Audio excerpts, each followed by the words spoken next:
नमस्कार, मैं हूं आपके साथ अनुष्का राय और आप देख रहे हैं E7 न्यूज। आइए बढ़ते हैं आज के कुछ प्रमुख समाचार की ओर। बेंगलुरु में बीते 1 मई तक 48.5 लाख लोग कोरोना वायरस से संक्रमित मरीजों के संपर्क में आए हैं। बृहत बेंगलुरु महानगर पालिका BBMP द्वारा कराए गए एक सर्वे में इन लोगों की पहचान की गई है। इस कॉन्टैक्ट ट्रेसिंग के जरिए नगर पालिका ने यह विश्वास जताया है कि शहर की आधी आबादी कोरोना पॉजिटिव व्यक्ति या फिर उनके संपर्क में आने वाले लोगों के कांटेक्ट में आ सकती है। द टाइम्स ऑफ इंडिया की रिपोर्ट के मुताबिक BBMP ने जो आंकड़े बताए हैं उनको 2020 के हिसाब से देखा जाए तो यह शहर की जनसंख्या का 45% है, जबकि 2011 की जनगणना के अनुसार यह शहर की आबादी के 50% से भी अधिक है।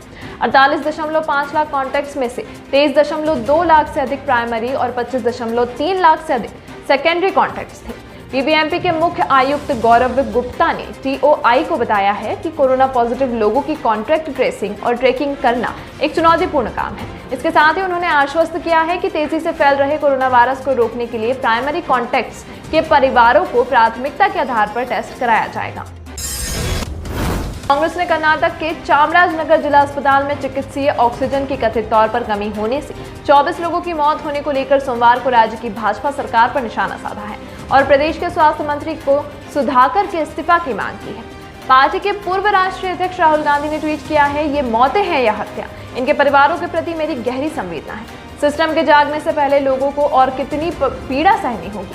उन्होंने कोरोना रोधी टीके को लगाने की धीमी गति को लेकर भी केंद्र सरकार की ओर निशाना साधा है और आरोप लगाया है कि सरकार की नीतिगत पंगुता के वायरस के खिलाफ जंग नहीं जीती जा सकती। कांग्रेस महासचिव और कर्नाटक प्रभारी रणदीप सुरजेवाला ने BS येदियुरप्पा सरकार पर निशाना साधते हुए कहा, येदियुरप्पा सरकार की लापरवाही के कारण हत्या हुई है, स्वास्थ्य मंत्री को इस्तीफा देना चाहिए। कर्नाटक प्रदेश कांग्रेस कमेटी के अध्यक्ष DK शिवकुमार ने कहा कि राज्य की सरकार सिर्फ प्रचार में व्यस्त है और किसी तरह की जिम्मेदारी नहीं ले रही है।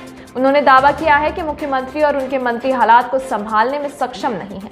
गौरतलब है कि चामराजनगर में जिला अस्पताल में कथित तौर पर ऑक्सीजन की कमी के चलते पिछले 24 घंटों में 24 मरीजों की मौत हो गई है। अधिकारियों ने बताया है कि मृतकों में कोविड-19 के 23 मरीज भी हैं। कोरोना काल में हवाई यात्रा सबसे सुरक्षित ट्रांसपोर्टेशन साधन के रूप में पसंद किया जा रहा है। अपना कारोबार बढ़ाने के लिए एयरलाइन कंपनियां यात्रियों को तरह तरह के लुभावने ऑफर्स पेश कर रही हैं। इसी कड़ी में IRCTC ने ग्राहकों को आकर्षित करने के लिए एक खास ऑफर की पेशकश की है।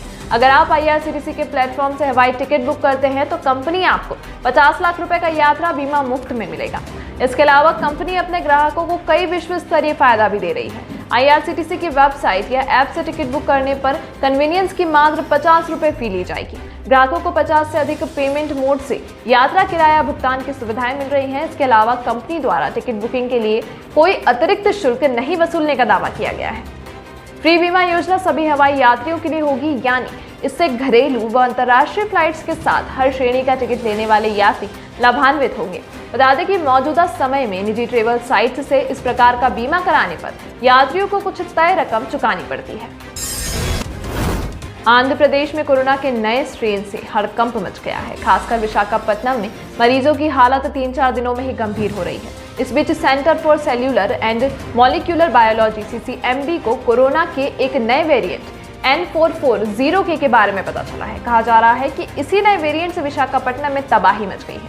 कोरोना का ये स्ट्रेन सबसे पहले कर्नूल में मिला था। कहा जा रहा है कि ये दूसरे वेरिएंट के मुकाबले 15 गुना तेजी से फैलता है।